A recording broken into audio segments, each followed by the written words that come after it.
بسم اللہ الرحمن الرحیم۔ آج ہم انشاءاللہ عز و جل اد کے درمیان فرق جانیں گے۔ تینوں کے حروف اصلیہ ایک ہیں، بس اعراب میں فرق ہے۔ پہلے کا فا کلمہ مفتوح ہے، دوسرے کا فا کلمہ مکسور ہے، جبکہ تیسرے کا فا کلمہ مضموم ہے۔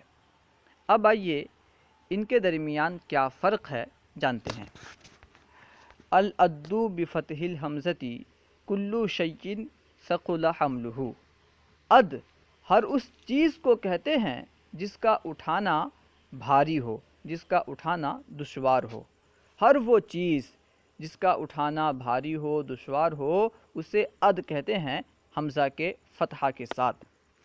والعد بکسر الحمزتی الامر العظیم۔ عد حمزہ کے کسرہ کے ساتھ بڑے معاملے کو کہتے ہیں۔ کوئی بڑا معاملہ ہو تو اسے کہتے ہیں عد۔ والعد بضم الحمزتی الود والحب۔